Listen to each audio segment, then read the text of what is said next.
Okay, good afternoon, everyone. Welcome to the Levinson and Associates weekly training webinar.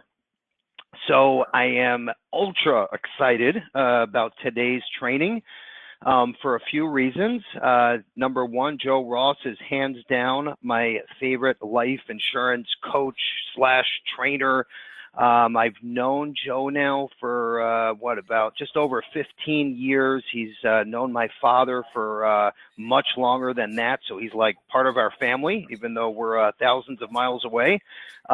He means the world to us, and every single one of our agents that, let's say, was in attendance for his keynote at our expo or listened to one of his trainings on our webinars, everybody loves Joe Ross and walks away with great nuggets of information that literally changes their practice, okay? And this isn't just cliche talk. I mean this when I say it. If you pay attention and jot down notes, I promise you, you will learn and you'll walk away with some great takeaways that you can use literally this afternoon when we hang up the call. So please make sure you're paying attention. I've never stressed it more. Today is the most important training of the year.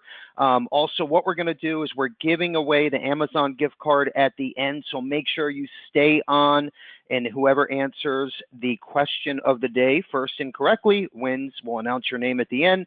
And then we're doing another giveaway for everyone that's active on the call, and I'll announce that as soon as Joe is done. Just a couple other things I'm going to talk about real quick.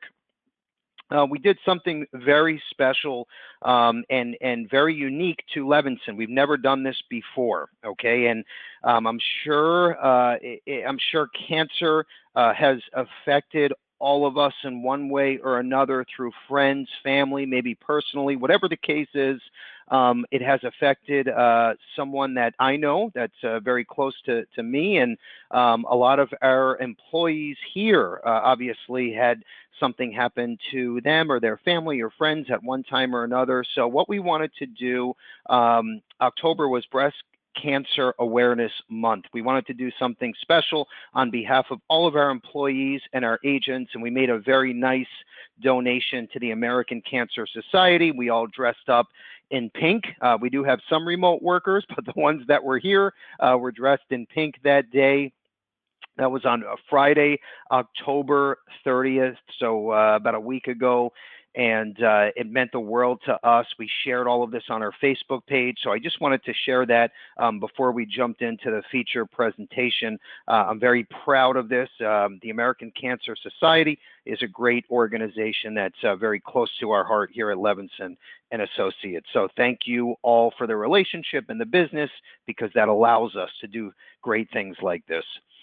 Okay, the next slide here, and then I'll introduce Joe Ross. Real quick, we did a podcast, episode 6 on the Bill Levinson experience. It was one of my favorites. I encourage all of you to check it out and listen. It was 1 hour of sales ideas, strategies. We went way back in Joe's life, and he shared how it all began with him and how he wound up in the position he is today and all of the accolades. He's been, I think, through 4 or 5 different magazines. He's had featured articles. The list goes on and on. So check out the episode. We want to hear from you. If you leave a comment on our Facebook page or on your favorite podcast channel, we send you the IUL prospecting book. Okay, without further ado, let's jump right in. We have Mr. Joe Ross. Thank you, Joe, for joining us. You're welcome, Bill. And, you know, it has been a great alliance that I've had with the Levinson Associates over the years. I first met Carrie Levinson back in 1991 and have been fast friends ever since, and have done great work together with the organization. And in knowing Bill and Joe Laughlin for the last 15 years, watching them take over kind of the reins of the organization and catapult it through the technology revolution to bring it to where it is today, I can only tell you what a privilege it is for all of you. I work with BGAs all over the country, and when I see the technology that they've implemented at Levinson and Associates to help you drive and deliver business to your clients to create their lifetime of financial security, you could not be in a better spot than to be with Levinson and Associates. So, Bill, thanks so much for all you and Joe do, and again, give a hug to your dad when you get a chance on my behalf. Also, thank you, Joe. Also, just a quick call out on your cancer promotion. And yes, it touches many lives. It's funny, almost coincidental. Bill's a little bit aware of this. We've talked about it in the past. I have a brother a year younger than I am who's battling cancer right now. He has a glioblastoma brain tumor that he's been battling. It's the same tumor that took out John McCain and numerous other people that you may know. It's a deadly, fatal, and a form of cancer that there's no recovery from it.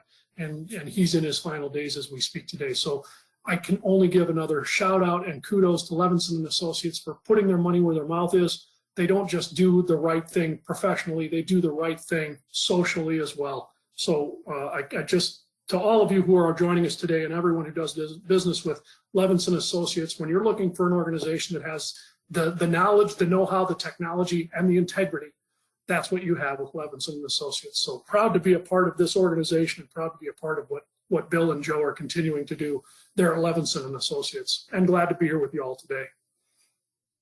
As we start our conversation today, what we're going to talk about is something I call conversation starters. Now, I'm going to go through a list of 7 conversation starters. And some of you have seen pieces of this presentation at times in the past, so it'll be a memory refresher in some respects for some of you. But I have a high degree of confidence that even those of you who have seen this before may have sat in the audience and said, wow, that's really good stuff. Wow, I really like that story. Hey, I really like that conversation starter. But by the time the conference was over, you had so much that you had tried to memorize through the course of the full day of information that Levinson and Associates shares with you that it's difficult to retain any of it. So Bill and I are big believers that there's nothing more valuable than repetition, repetition, repetition. So for those of you who have seen this before, this is valuable repetition. For those of you who have not seen this before, this is going to be wonderful information to help you change the way you play the game, to help deliver the news to your clients in a more impactful way. Now, not all 7 of the topics we're going to talk about today are conversation starters. Some of them are conversation finishers. Some of the things actually are just things that you should be thinking about thematically in any sales presentation you deliver. But regardless of where they actually fit on the spectrum between conversation starter and conversation finisher, you will walk away from today with some incredibly good scripting that you can incorporate into your vernacular to help you more effectively engage your clients in the life insurance sales process. Now, this particular presentation has a lot of scripting in it, and you're going to be looking at these slides as I read through them, and you're going to say, wow, that's some great script. I'm going to jot that one down real quick. And before you get a chance to write it down, that slide's going to be off the screen, and you're going to be saying, nuts, I didn't get a chance to write that down. Don't worry, we will provide a copy of today's slide deck presentation to you afterwards so that you will have all this scripting. What we want you to do today is to pay attention to how it flows. Pay attention to the words I use. Capture those one-liners that you feel you can add to your conversation to create a soundbite that makes you a much more important part of your client's planning profile. I also noted on the screen, you see down in the bottom left corner, my teammate, Eric Tompkins. Eric is the RVP for AIG that connects with Levinson and Associates on a daily basis, keeping them dialed in on all of the latest breaking news and product and service developments at AIG. Eric can't be with us today. He's involved with another conference at the moment. Wishes he could be here, sends his best, but if anything is needed at Levinson and Associates that requires something from AIG, Eric is a great teammate, great ally, and a good friend of the Levinson family in order to help you get things done. If that is a backdrop, let's get into our conversation starters. The first one I'd like to talk to you about today is reminiscent of something that I see financial planners and advisors doing on a continuous basis. It's a conversation starter I call financial offense versus financial defense.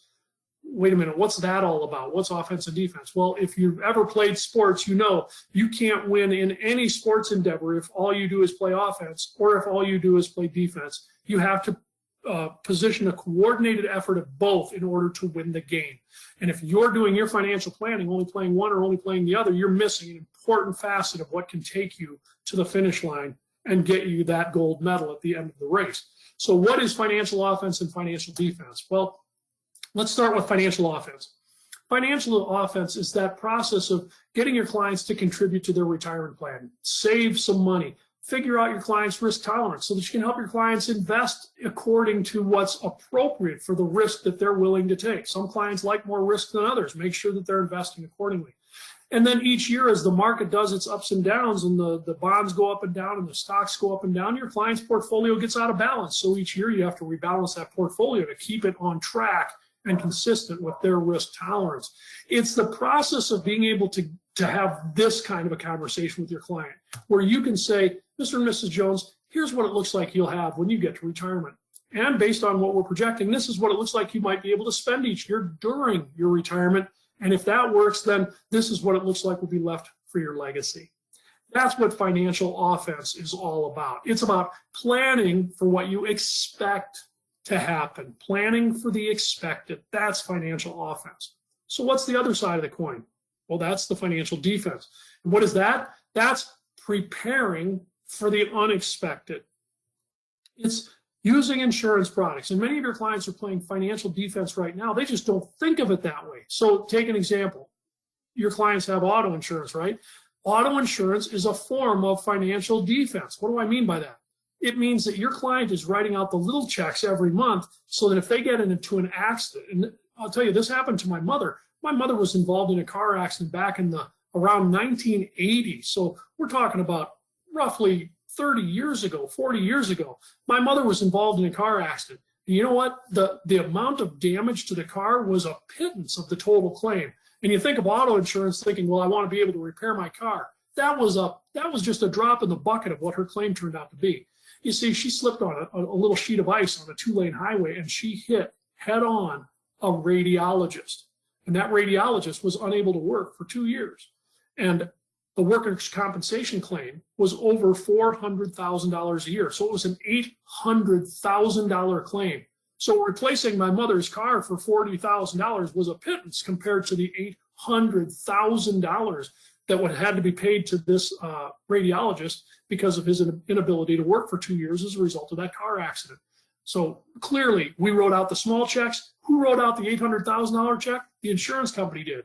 And what that meant is my family and my parents didn't have to declare bankruptcy as a result of that car accident. That's financial defense. Same with homeowners. If you have homeowners insurance, well, gee, you're writing out those small checks every month so that if the house burns down, gets blown away in a tornado, gets hit by a hurricane, and it's severely damaged, you wrote out the small checks, the insurance company will write out the big checks. Same with disability income, long-term care, health insurance, any kind of insurance program. So what's interesting, and what I find interesting about insurance programs is that with insurance, your clients know they must have it. They must write out the small checks so that the insurance company can write out the big checks. But in a perfect world, you know what would happen? We'd write out checks for insurance products for the rest of our lives, and we'd never get back a penny. That would be a perfect world. Why? Because if catastrophe did strike, the insurance was there to take care of us. But if the catastrophe didn't strike, that would be good news because catastrophe didn't strike. Nobody got sick. Nobody lost their house. Nobody got in a car accident. All is good. So the reality is that when it comes to insurance, nobody wants to collect. I'd be happy to pay auto insurance premiums for the rest of my life and never get a penny back from my auto insurance company. And I'd be delighted if I sent insurance premiums to my homeowner's insurance policy for the rest of my life and never got a penny back. I would be delighted if I didn't collect from my insurance. You know what? If I needed to, boy, would I be glad that it's there. That's financial defense. And your clients are playing this kind of financial defense right now. They just don't think of it that way because they don't think of these products as financial products. But when you have a product like my parents' whole auto policy that paid out $800,000, I got news for you. That's a financial product. Right? Well, when your clients think about financial defense, what you want to do is tell your clients, look, I do two things for you. I play two critical roles in helping you plan your financial future. I'll help you play financial offense to plan for what you expect to happen, but equally importantly, if not more importantly, I'll help you play financial defense to prepare you for what you don't expect to have happen. And the key thing is with these contingencies, these things that you don't expect to have happen, you never ever see them coming. I'll take my brother as an example, the one who's about to, he's approaching his last breath as he fights his battle against brain cancer. He was 54 years old when he went to the doctor. You know what he thought he had? He thought he had a sinus infection. He had a headache and his sinuses were bothering him. He goes to his doctor thinking he's going to get some antibiotics for a sinus infection. Doctor says, I don't like what I'm hearing. I'm going to take a brain scan. They take a brain scan, says, you better call your family. You've got a tumor that's fatal. It'll kill 50% of the people in less than 14 months. I tell you what, my brother did not see that one coming. And that's the importance of financial defense. He was planning for what he expected to happen. He did not expect this to happen, and he got blindsided by it. I have another great example. I have a sister who, when she was 24 years old, her husband, who was 25, they had their firstborn child. He was 7 months old. And while she was sitting on her sofa one day with her 7-month-old child playing, her doorbell rang, and it was my dad. My dad was there to tell her that her husband had just been tragically killed in an automobile accident. And I got news for you. She did not see that one coming either. And that's the way it is with financial offense and financial defense. Your clients never see it coming. So tell your clients right up front, I'm going to play financial offense and financial defense. And when we talk about financial defense and we talk about protecting you against the things you don't see coming, the things you don't expect to be happening, we're going to talk about insurance products. When you properly prepare your clients this way, they won't even flinch when you start that conversation at some point in the future about insurance products. So use this financial offense and financial defense to help your clients understand how critical it is that they play both financial offense and financial defense. And when it comes to financial defense, you're already buying insurance products for financial defense, and that's what we're going to be talking about. It sets the stage. The second conversation starter I'd introduce you to today is one that you can use with clients of all ages and all situations. It's a conversation opener I talk with a lot of people. It goes like this.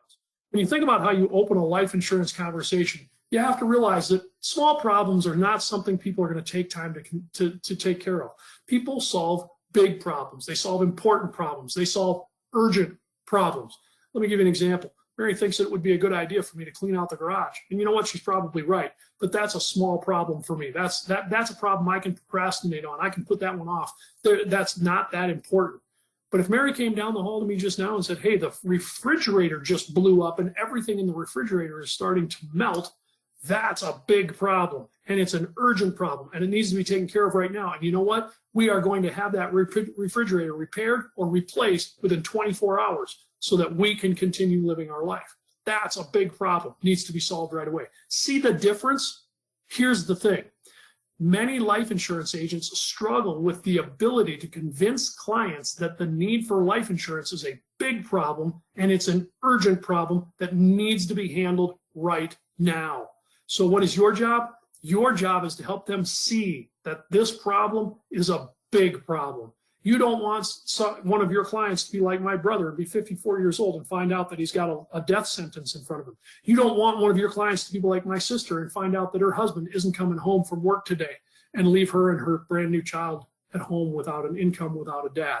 You don't want to see that. Your clients need to realize how big these problems are and how urgent it is that they take care of these problems. So when you open your life insurance conversation, you need to be able to insert in your client's mind a concern. You need to figure out what that problem is that they're either not thinking about, or it could possibly be a problem that they are thinking about, but they're just not doing anything about it. You have to help them recognize and face up to the reality of this problem and help them understand how urgent and important this problem is.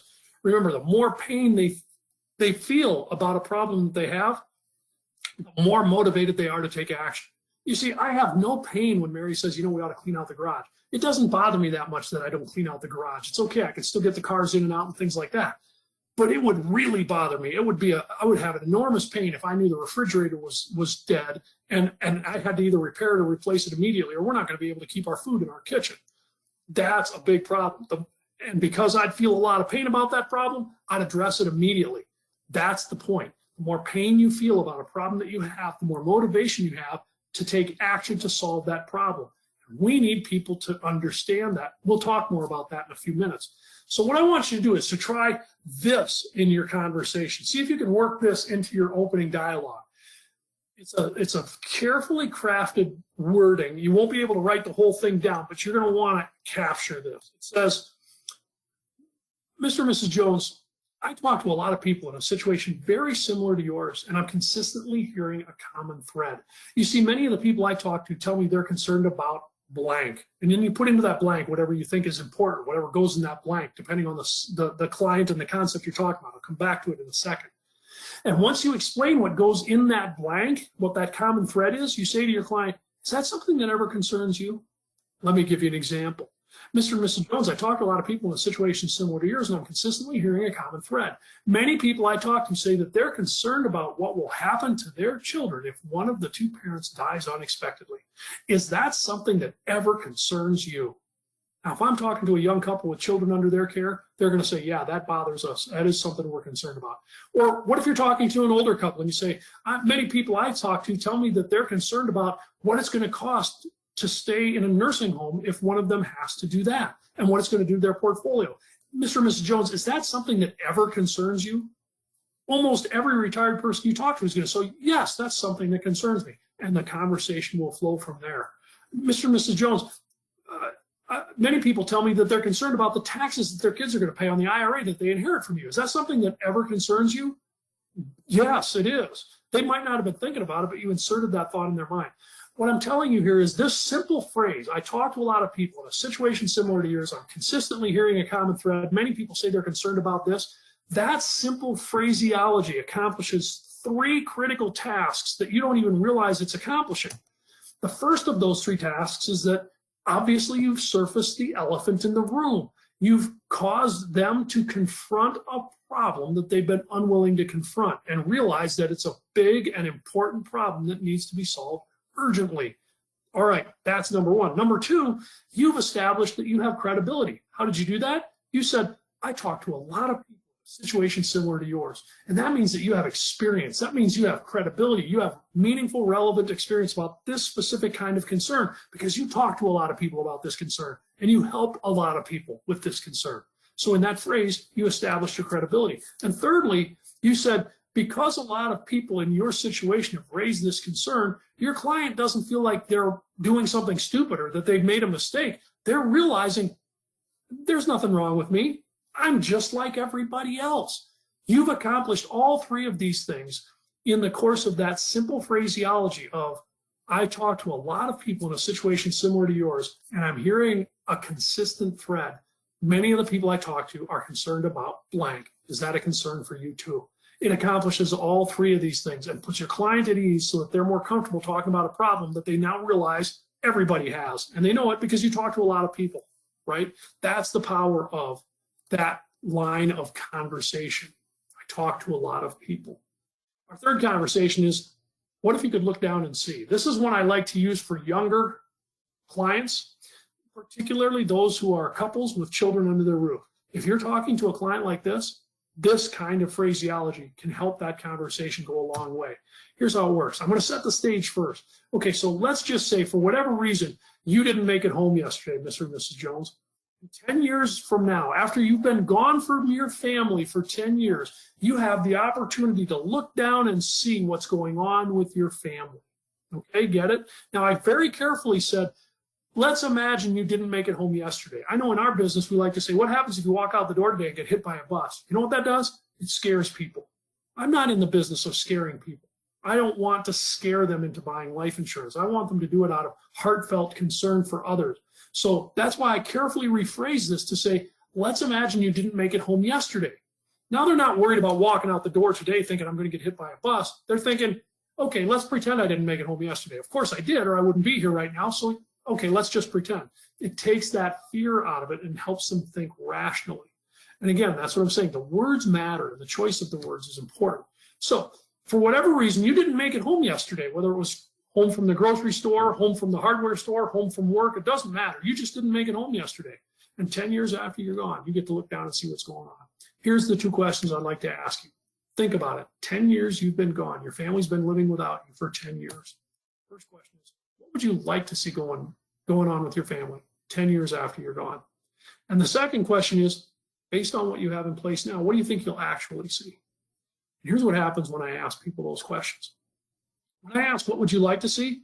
They say things like, well, I'd like to see a happy family. I'd like to see them financially secure. I'd like to see them still living in the house they were living in the day before I died. I'd like to see my kids graduating from college and getting a good start in their life. I'd like to see my family going on those vacations we always dreamed of. I'd like to see my kids achieving their dreams. as they continue to grow up and to have their families and their lives. That's what everybody would like to see going on with their family 10 years after they've left the earth and they get to look down and see what's going on. But if you're young parents and you ask them, based on what you know now, what do you think you'll actually see? Here's the kind of answers you'll typically get. When they realize the only life insurance they have is one-time salary through their work, the free stuff they got as part of their benefit program at work, they'll realize that's not a lot of money. And what they'll say is, 10 years after I'm gone, I'm going to see a lot of things I don't like to see. Family probably isn't living in that same house anymore. They can't afford it without my income. They probably had to sell it, might be living in an apartment, might not even be in a very enviable place in town, but that's the only choice they have. The cars that we had the day before I died that were new and shiny are now 10 years old or more. They're getting old, they're falling apart, and without my income, my family was not only unable to replace them, but they're having difficulty repairing them. I noticed that my kids didn't have the money to go to college, so they had to get jobs right out of high school. And those family vacations we always dreamed about, well, they didn't happen either. Those are the kinds of things people will tell you they think they'll actually see based on the plans they have in place right now, because they know they don't have enough money to take care of it. So I can ask, Mr. and Mrs. Jones, if there was something we could put in your plan today that could make what you actually see 10 years after you're gone look more like what you'd like to see 10 years after you're gone. If I could bring those two closer together, you'd probably want to know how you could make that happen, wouldn't you? Now, who isn't going to want to know that? That is, if you could look down and see. Excellent verbiage to put into your conversation with younger couples. Now, let's go to the other end of the spectrum, a retired couple. I mean, they got some money, right? So this conversation starter is one I call, are you ever going to spend it? So how does that one play out? Well, let's just assume you've profiled the correct client. You've got a client that's a retiree that's accumulated a fair amount of not only retirement savings, like in their 401k and their IRA, but they also have non-qualified assets saved up as well. Here's a series of 3 questions you can ask this financially successful retiree. You can say, Mr. and Mrs. Jones, looking at your assets, it's clear that you've accumulated quite a bit of money. Are you ever going to spend it all? You know what your expected response is? You expect them to say, no, I can't imagine a scenario where we would spend all this money. I mean, picture a client that has $1 million or $2 million or $3 million or more. They're going to tell you, I can't envision a world where I would ever spend all this money. Even if we both went into the nursing home and both stayed there for a long time, we could not possibly burn through all of our savings doing that.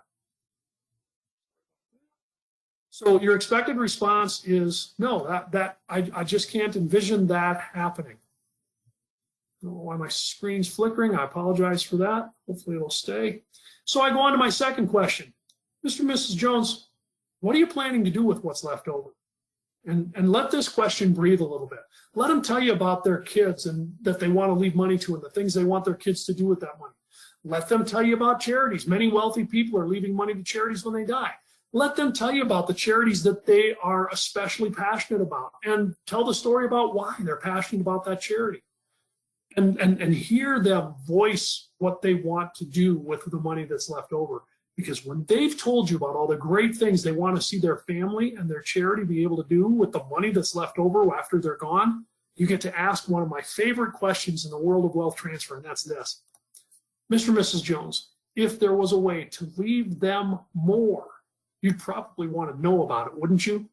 Now, how could Mr. and Mrs. Jones answer no to that when they've just told you all the great things they want their kids and charity to be able to do?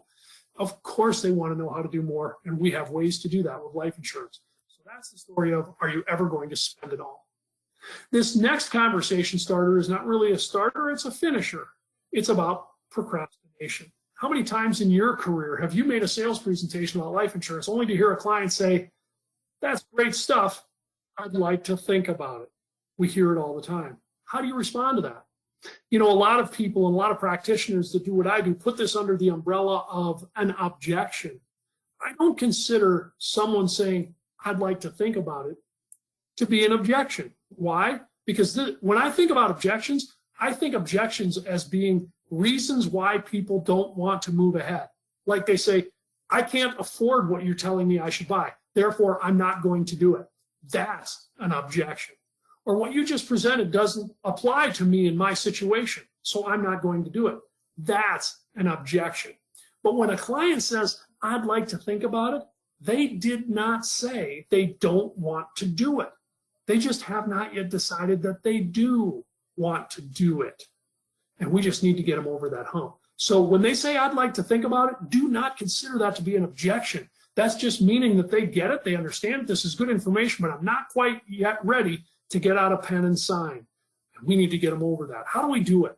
So at the conclusion of any presentation, your client is inclined to say, I'd like to think about it. This is where we bring in the medical close. Now, some people think the medical close is something that you use to scare your clients into buying life insurance. No, that's not the point. If you do it right, you use it as an incentive to get them to take the next step. You say, Mr. and Mrs. Jones, I can see why you'd like to think about this. That was a lot of information to digest, and I know this kind of financial security is important to you and your family, and I know that this is an important decision for you. You know what, Mr. and Mrs. Jones, I know you have the money to do this, and I know you qualify for this plan financially, but even if you wanted to put it in place today, you can't do it. You know why? Well, first of all, neither of us knows if you qualify for it medically. We don't know if you can even have this insurance. So you know what? The life insurance company needs the same thing you need. They need some time to think about it too. They're going to need to check your health information. They might even need you to take a physical exam. I've had scenarios where it's taken somewhere between 2 and 4 months for them to gather and evaluate all the information. And you know what that does? That gives you time to think about it. But that leads also to the second point. We won't know if the price I showed you today is actually the correct price until the insurance company completes that evaluation. And they'll be able to tell us what the actual price is, whether I was right today or whether we need to adjust it. And I know you don't want to make a decision until we have that final price. Because Mr. and Mrs. Jones, I know you wouldn't buy a car if you didn't know what the final price was. Would you? Would you go into a dealership and say, I just want to buy that car? And if the dealer said, hey, do you want to know what it costs? Would you say, no, that's not an issue, just I want to buy that car? Of course you wouldn't do that. You'd negotiate with them until you found out the exact down to the penny cost per month. Same with a house. You wouldn't buy a house until you knew the actual cost. You'd bicker back and forth with the seller until you got it down to the price that you wanted, and then you would move forward. But you wouldn't move forward until you got to that point. And the same is true of life insurance. There's no reason why you should feel like you need to move forward with the decision to purchase life insurance before you know what the actual cost is going to be. Therefore, if we submit the paperwork today, the insurance company can begin that evaluation, which will give you 2 to 4 months to think about this important decision. And that's exactly what they were asking to do.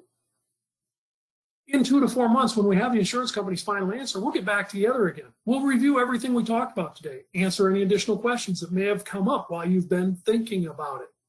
And at that time, if you like it as much then as you like it today, you can take that policy home with you and it will be in force immediately. How does that sound?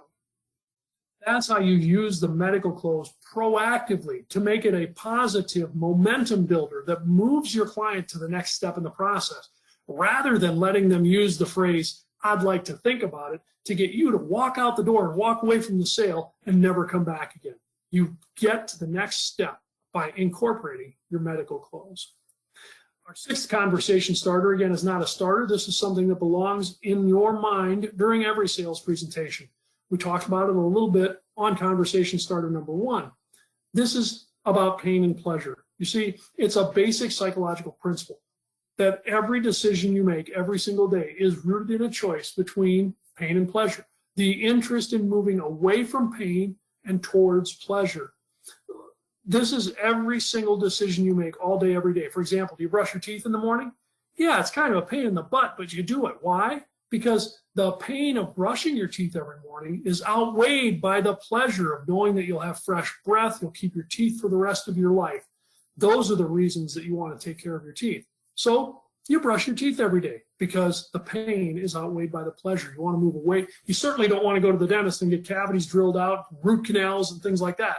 That pain is just so big, you want to move away from pain and towards pleasure, and you do that by brushing your teeth. What about exercise? If you got up and exercised this morning, that was a pain and pleasure decision because the pain of dragging yourself out of bed and exercising was less than the pleasure of staying fit and healthy for you. Now, for those of you who chose not to get out of bed and exercise, that was also a pain and pleasure decision because the pain of dragging yourself out of bed was outweighed by the pleasure of being able to lay in bed, hit your snooze button, and get another hour of sleep. So you see, whether you exercised this morning or whether you didn't exercise this morning, either way, it was a pain and pleasure decision. Think about the food you eat. If you woke up and you had, some donuts for breakfast this morning, that's a pain and pleasure decision. Those donuts are so tasty. They're not particularly good for you. That's the pain. But the pleasure of that tasty donut was so good that you ate. On the other hand, if you had a bowl of granola cereal, well, that might not have been as tasty as that donut was, but it's better for your body. Either way, it was a pain and pleasure decision. The car you drive, if you drive an inexpensive car, it's because the pain of big car payments is so big that you can't overcome it by the pleasure of owning an expensive car. So you buy an inexpensive car. That's your pain and pleasure decision. A small amount of pain for the payments to have the mobility of the car. But if you buy an expensive car, well, the pain of the payments is offset, or more than offset, by the pleasure of owning this beautiful car that does all these great things. So even the car you drive, that's a pain and pleasure decision. So are the clothes you choose to wear, the house you choose to live in, the types of vacations you choose to take. All of these things are pain and pleasure decisions. Every decision you make every single day is rooted in pain and pleasure. Well, the same is true of the decision to purchase life insurance. You see, we like to think people will buy life insurance if they just understand it. So we explain it and explain it and explain it, thinking if you just become smart as I am, you're going to love this stuff and you're going to want some. The problem is that we don't understand the core principle here, and that is that people don't buy life insurance because you made them smarter. All you did was make them smarter. They'll buy life insurance when you help them recognize a pain they have, a problem they need to have solved, and you show them how you can make that pain go away or make that problem go away using life insurance. When you can fit your life insurance sale into this very simple pain and pleasure equation, you'll find that your clients take action. So think about it for a minute and help communicate this to your clients through the conversation of your sales presentation. What is the pain that your clients will have if they don't own life insurance? What is the pain? Do we know what that pain is? Do we ever clearly define what that pain is? What is it? Well, let's walk through that. I'm not sure why my slides are flickering. I apologize for that. But what is the pain of not owning life insurance? It's an emotional pain. It's the pain of potentially leaving your loved ones financially devastated if something unexpected that you didn't see coming takes you away from them, like it did with my sister's husband, like it's doing with my brother today. It's taking them away from their loved ones totally unexpectedly. And the question is, can you live with the emotional pain of leaving your loved ones financially devastated? Now, let me tell you the story of what happened with my sister and my brother. When my sister's husband was tragically killed in that auto accident, well, he was working for my father, and my father was an insurance agent, just much like Bill and Carrie Levinson. And my father helped my sister's husband acquire a significant amount of life insurance. And when he died, my sister was able to stay in that house, educate her son, take those family vacations, and live their life. My younger brother, who got his diagnosis when he was 54 years old, about 3 years before his diagnosis, I helped him acquire $2.2 million worth of life insurance. And that's what's going to allow his wife to stay in their house on the beautiful lake they live in up in Minnesota and allow their kids to finish their college education and get started with their lives. It's because we knew they had a pain. They didn't want to leave their loved ones financially devastated. The pain of not owning life insurance is the inability to sleep at night because you constantly worry about what would happen to your family if you were suddenly taken away from them. Will your clients admit to you that these are problems for them? Got news for you. If they won't admit that this is a problem, they won't buy life insurance to solve it. There has to be enough pain to make them admit that this is a problem. Now, I know it can happen that the client's going to say, it's okay, they can do on their own. They'll be fine without the money. I don't care if they don't. Okay, every once in a while, somebody's going to say something like that. They just don't really care that much about their family. But anybody who cares about their family and their family's future is going to say, yes, this is a problem. It's painful and it bothers me. And it does keep me up at night. I'd like to solve it. So what's the pleasure of owning life insurance? The pleasure is that you can put your head down on your pillow every single night with a sense of confidence that you've taken care of your biggest concern. You know that your family will be financially secure. Sir, I'm confident that they'll be emotionally devastated at their loss of you as their parent. but they'll be financially secure. They'll be able to continue their lives even when you're not there. They'll be able to do things with their lives in your memory, knowing that if it wasn't for you making the wise decision to purchase life insurance to keep them financially secure, they'd never be able to do what they're doing. And that will keep you in their memory forever for the rest of their lives.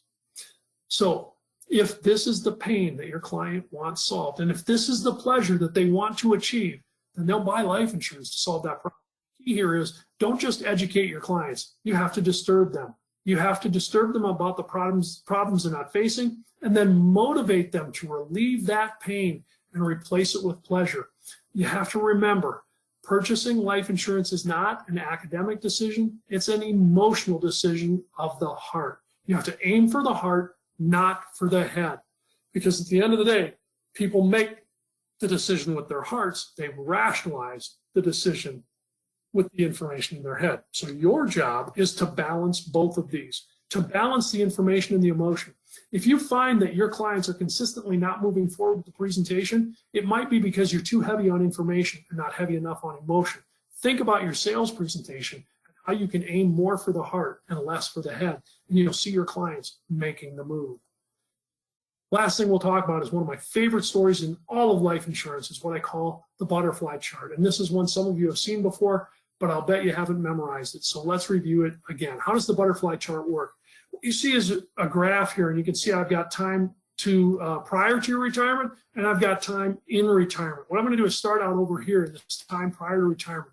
What you see is in this time prior to retirement, there are three big risks that get smaller and smaller over time. These are the things that parents that have children under their roof are most concerned about being able to accomplish if one of the parents dies unexpectedly. What are those things? This could be a single parent as well. If a single parent died unexpectedly, they're going to want to make sure that their kids can accomplish some of these things. Like, you want to make sure your kids can go to college, get a good start on their life. If one parent dies and the other one survives, you want to make sure you can pay down or pay off that mortgage so that your family can stay in the house that they were living in before you died. And if you died unexpectedly and that took your income away from your family, you'd like to have something that could replace that income so that they could go on those family vacations, replace those cars, stay in that house, and live the life that they've always been accustomed to. When you talk to young couples with families, with children about life insurance, these are the three biggest things they're concerned about. And notice that I've drawn this diagram with all three of these sloping downward to the right. Why do I do that? Because by the time you retire, all three of these are pretty much gone, because the virtual definition of retirement is that you're not working anymore. If you're not working anymore, well, then you don't need to replace your income, because if you died, you had no income anyway. If you did your mortgage right, you've paid it down, maybe even paid it off by the time you retire. And as regards your kids going to college, well, shoot, by the time you retire, your kids probably graduated from college. They're probably paying off their student loan debt as we speak. But by the time you retire, you don't need life insurance anymore to put your kids through college. They've already graduated. So those big three concerns get smaller and smaller over time and eventually go away. What people don't realize is that on the other side of the rainbow, there are three other big risks that get larger and larger over time. What are those three risks? Let's talk about those for a minute. The first one is a basket of what I call financial risks. What are those financial risks? There's a laundry list of them. Like, if you've ever heard of stock market corrections, they only happen every 7 to 10 years. So your retired couples are going to have a stock market correction 2 or 3 or 4 times in their retirement. And that's going to take a huge hit out of their portfolio. It could crush it. It could run them out of money just because of stock market corrections.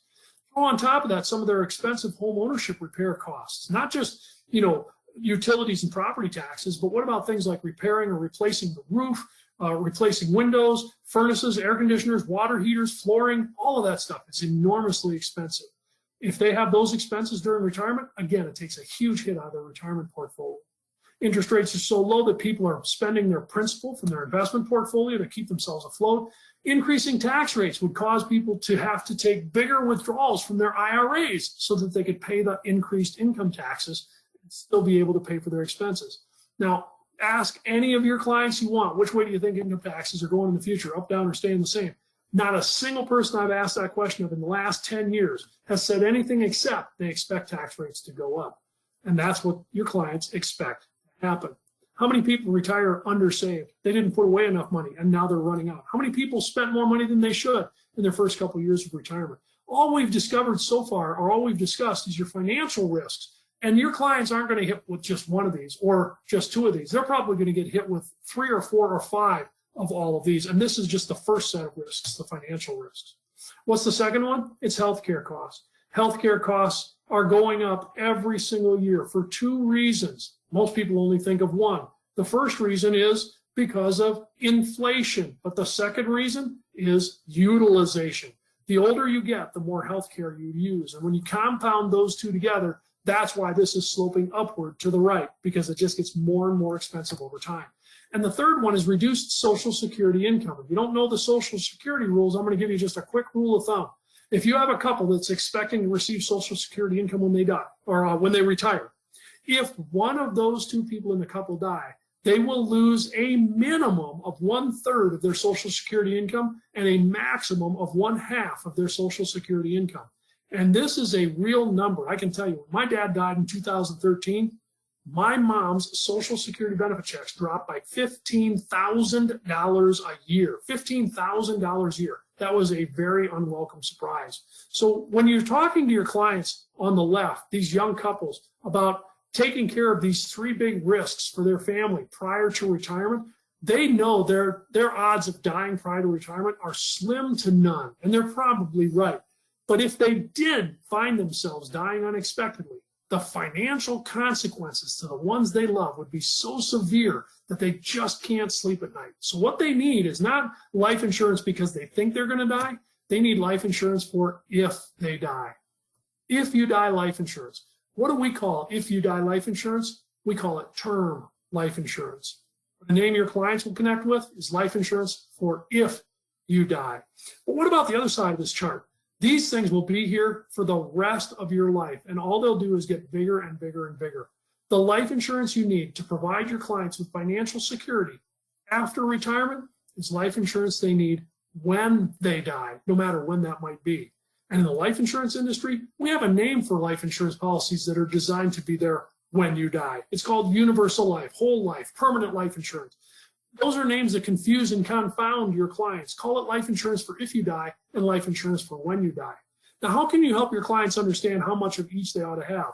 I find so many agents that sit down with a client, they address these needs, and they just buy them a bunch of term life insurance. Is that the right solution for the long run?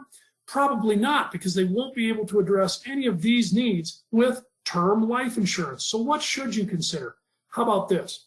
You're talking to this 30-something couple, and you did a needs analysis, and in your needs analysis, you discovered that they need $1 million worth of life insurance. How do you figure out how much of that ought to be if you die, and how much of that ought to be when you die life insurance? I do it by asking this question. Mr. and Mrs. Jones, if you look into your retirement years, how much money would you like your surviving spouse to have after you've spent all this money on healthcare, after you've had all these financial risks? How much money would you like your surviving spouse to have to be assured that they could be financially independent and secure for the rest of their lives, not have to lean on their kids, not have to declare bankruptcy? How much money do you think that would be? I typically hear answers between $100,000 and $500,000. But let's just say I asked that question of this client and they said, if my surviving spouse had $400,000 in our investment account after I died, they would be financially secure for the rest of your life. Well, what am I going to do? I'm going to buy $400,000 of permanent when you die life insurance. And that's going to take care of that. It's going to create this safety net that will be there for the rest of their life. But that's only $400,000 and I need $1 million. Where am I going to get the other $600,000 from? That's right. I'm going to buy $600,000 worth of if you die life insurance. $600,000 of term, $400,000 of permanent. And now what have I done? Look at what happens for your client. They have the full $1 million of life insurance during this entire time to take care of their kids if something happened. But when they get to retirement, that $600,000 term insurance policy and its premiums are going to go away. If I was able to do it right, I might even be able to make their permanent insurance premiums go away. Now, sometimes they have to pay premiums the rest of their life, but I might be able to make those premiums go away, and they'll just have this $400,000 safety net for the rest of their lives. What have you done for the value to your client? You've increased it dramatically. And what have you done for yourself? Well, you've only doubled or tripled your commissions simply by telling this story I call the butterfly chart. And you can see why I call it the butterfly chart, based on the shape of the wings of the butterfly. If you can master this story and explain this to your clients, they'll understand why you're suggesting that we don't just buy term insurance, but we buy some term insurance and some permanent insurance to give you both short-term and long-term financial security. And there you go. 7 great conversation starters. Financial offense versus financial defense. Remember that we have to play both. I talk with a lot of people in a situation similar to yours. Many of the people tell me that they're concerned about blank. Is that a concern for you too?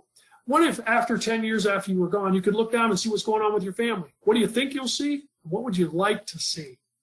Are you ever going to spend it all? Oh, you're not? Well, what are you going to do with what's left over? Oh, you're giving it to your kids in charity?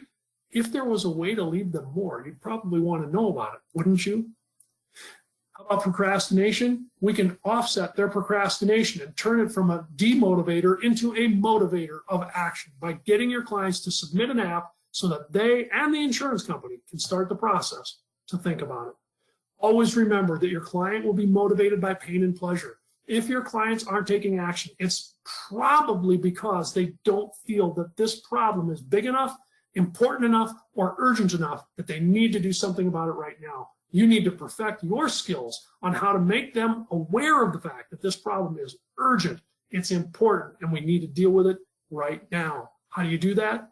By exaggerating the pain that they have with the problem and the pleasure you can create with life insurance. And then finishing with the butterfly chart that gives you a purpose for permanent life insurance to help you turn some of your term insurance sales into a combination of term and permanent insurance sales to get your clients the long-term value that they're looking for and generate more commissions to you on the same number of appointments. What a great way to end the day. So I'll turn the reins back over to Bill and the team at Levinson & Associates for some closing commentary. I hope you picked up some nuggets of wisdom here. We will send you a copy of the PowerPoint so that you can have these scripts and start committing them into your own process as well. And in the meantime, as I turn it back over to Bill, I want to thank everybody for what you do every single day to help your clients achieve and protect their lifetime of financial security. Bill, back to you. Joe, you nailed it as usual. Thank you so much. You know, I never thought of butterflies and life insurance, but I guess it all makes sense now. So we again appreciate it. We're going to send everyone a thank you email before the day's up with all of the slides, all the information, everything to get started. Also, I just want to add, if you're already with, let's say, AIG through another IMO and you want to take advantage of better commissions, the leads are cash for contracting. We're going to include these coupons in today's thank you email as well. Basically, just transfer the contract with your first app, cash or free leads. You make the call. That's simple. Okay, moving forward, yes, AIG has an excellent IUL with living benefits that Joe touched on, and that's our go-to, obviously. We also have these other core carriers and products. Just to have this on the back burner, every single red asterisk that you see, that means when you sell the IUL, the insured gets a 1-year free scholarship for their children or grandchildren, just as a value add and ultimate differentiator, just because you're working with and through Levinson & Associates. So jot that down. We'll also include that chart in the thank you email. And then what I wanted to do next is just real quick, because we are going to end right at 2:30 p.m. Eastern Time. Joe is going to touch on the IUL Experience platform, which are all the tools available to you at no charge. Most of our agents are not aware of what we have available to them. So I asked Joe to touch on this briefly. Joe, you there? Yeah, thanks, Bill. So real quickly, the IUL Experience is a really neat microsite. Of course, you'll get the link this afternoon, but it's basically everything having to do with the IUL products from all different carriers, all different platforms.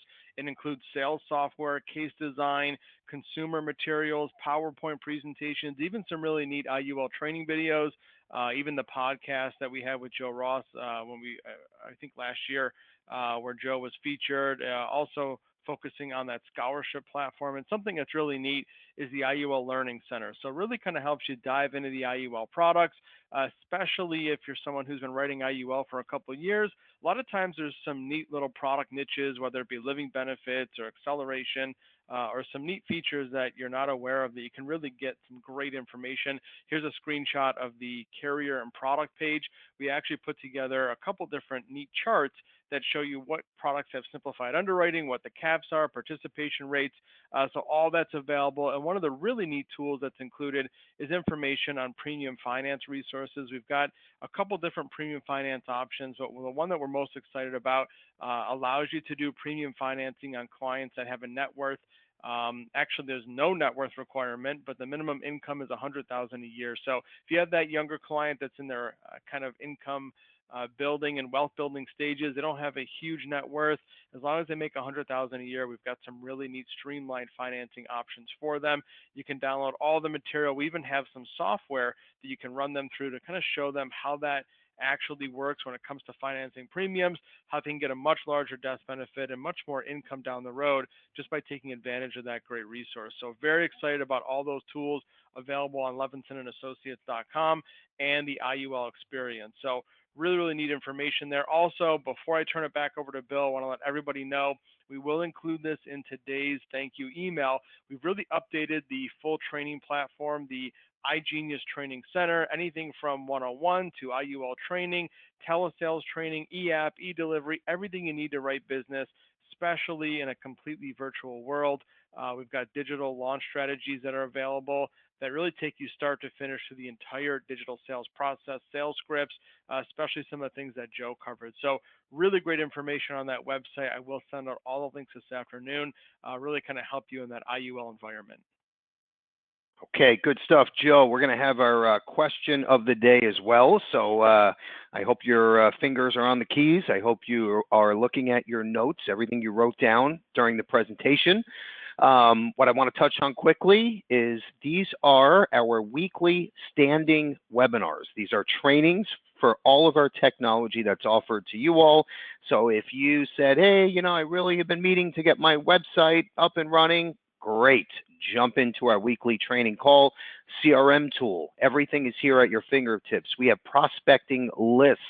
Okay, millions of consumers all over the country you can dive into. We have agent recruiting lists. If you're a GA or want to be a GA, everything is right here. One training I want to point out on the bottom there, on the 10th, so November 10th, we are launching the first ever annuity agency automator. Okay, so if you want to sell annuities, if you're a veteran or rookie, it doesn't matter. We have this free turnkey platform, and I hope everyone takes advantage and you're dripping and sending out your weekly e-blast for life and annuity. Very, very important stuff, especially with what's going on in the market right now. That's another great alternative. Okay, so real quick, I think this is the moment we've been waiting for. Everybody wants to win the Amazon gift card. But what I'm going to do real quick is go over our Positive Tuesday, our quote of the week. We must remember our mistakes from the past that will lead us to wisdom for our future. Boy, is that so important to live and learn. Okay, don't be ashamed, but remember those things and let's build on that for the future, right? To avoid those mistakes. So love that quote. Don't forget, we have that brand new final expense experience platform you're going to see all over the country in the next few weeks, marketing the $8 leads, double verified exclusive leads. If you're in that space or want to be, great opportunity.